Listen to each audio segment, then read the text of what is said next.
দই বড়ার যদি আসল রহস্যটা জানতে চাও তাহলে কিন্তু এই ভিডিওটা তোমাদের জন্য। দই বড়া যে এত নরম হতে পারে না বানালে কিন্তু বিশ্বাস হবে না। বিউলির ডাল 8 থেকে 10 ঘন্টা আগেই জলে ভালো করে ভিজিয়ে রাখতে হবে। ডাল বাটার সময় খুব ভালোভাবে ডালটা জল থেকে ছেঁকে নিতে হবে, আর একদম সামান্য জল দিয়ে ডালটা ঠিক এই রকমভাবে বেটে নিতে হবে। এবার মেশাচ্ছি বিট নুন, মৌরি আর জিরে।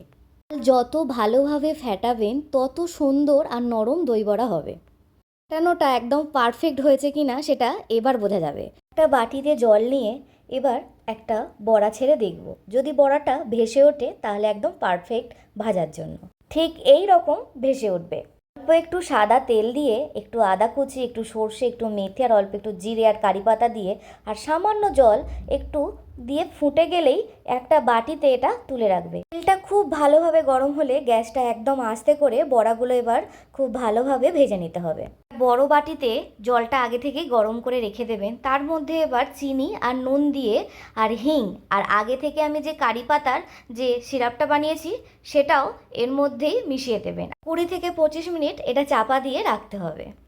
ধনেপাতা, কাঁচা লঙ্কা, শুকনো লঙ্কা, রসুন, আদা কুচি, একটু অল্প তেঁতুল আর একটু বিট লবণ আর অল্প একটু চাট মশলা আর একটু চিনি আর সামান্য একটু জল দিয়ে খুব ভালো করে এটাকে বেটে নিতে হবে। চামচ টক দই দিয়ে এটা খুব ভালোভাবে আরেকবার মিক্সিতে বেটে নিলেই একদম পারফেক্ট দই বড়ার চাটনি রেডি।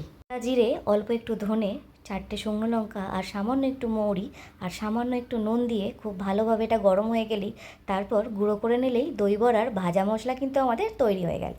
টক দইয়ের মধ্যে অল্প একটু চিনি, সামান্য একটু নুন আর কিছু বরফ কুচি দিয়ে দইটা ভালো করে একটু ফেটিয়ে নিতে হবে। যে রাখা বড়াগুলো হালকা হাতে আস্তে আস্তে এবার দইয়ের মধ্যে রেখে দিতে হবে আর ফ্রিজে 1/2 ঘন্টা রাখার পরে পরিবেশন করতে পারো।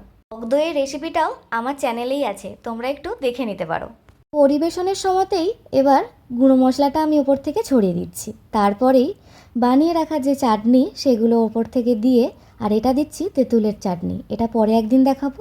এবার আমি যে দুটো চাটনি এখানে ব্যবহার করছি তার ভিডিও খুব তাড়াতাড়ি আপনাদের জন্য আমি নিয়ে আসবো। আজকের ভিডিওটা কেমন লাগলো অবশ্যই কমেন্ট করে জানাবেন আর সাবস্ক্রাইব করতে একদম ভুলবেন না। পারফেক্ট দই বড়ার রেসিপিটা আজকে তাহলে আপনাদের জন্য।